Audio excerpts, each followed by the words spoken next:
You've achieved competent communicator as a Toastmaster, which means you've completed 10 speeches and now you've mastered speech making.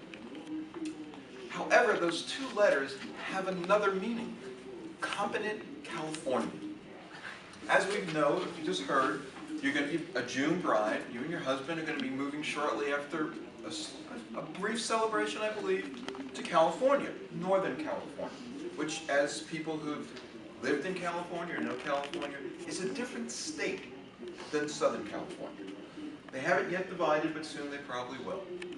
So how do you become a competent Californian?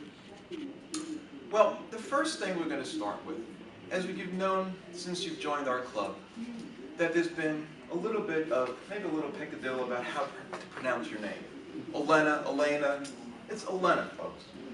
And even though there's a number of Hispanics and Latino people in Northern California, I don't expect that they're going to pronounce your name right. So I suggest you come up with an alternate 5-letter name, so that if you get monogram, wedding gifts, you don't have to change them. So I'm thinking like maybe Ellen, E-L-L-E-N.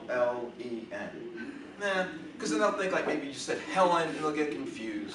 So I offer these 5 letters, E-L-V-I-S.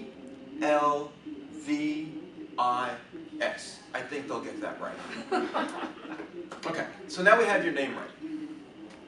The next thing you have to focus on is what else may you be doing in California, particularly joining Toastmasters. But you're going to think, I had my tall tale speech and I almost got to district. Maybe I could use my tall tale speech out in California.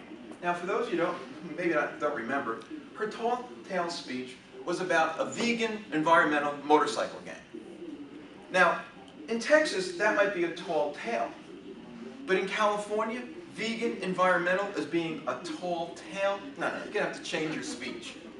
And you also had this character, Clyde, who had something, body aroma. In California, they're back to that natural movement. They don't use deodorant. So again, probably not a character to use in a tall tale. So you're going to have to work on it when you get to California.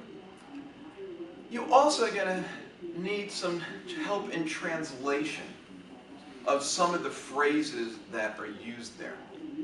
Now, when I first moved out there many years ago, probably when you're just knee-high to a grasshopper, I heard various things, and I just kind of assumed that what you see is what you got, and people were friendly, they really welcome you. Well, you have to be careful. When you get first introduced to someone and you're having a conversation, you think things are going well, and they say to you, "Let's do lunch." You may pull out your smartphone and pull up your calendar app and go, get ready to go put this down, like, okay, we're going to do this. But you know what "let's do lunch" really means in California? What a bore. I hope I never see her again. I hope she doesn't call. I didn't give her my right number, really. But then you may think, maybe they really were sincere and they say something like, "Have your people call my people." And you're thinking, well, they're just like kind of a phrase, right? And you're going to call them directly. No, they really have people. So if you call them directly, they think, what a nerd. She's like, calling me? What are you, nuts? Now, I'm not exactly sure how to send you off, but years ago I heard this ditty that probably came from an Irish pub, but maybe it was actually written by a Californian, and it goes like this. "We hate to see you go. We hate to see you go.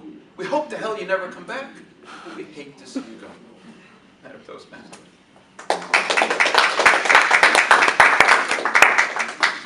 Thank you, Richard. We have 1 minute for comments, please.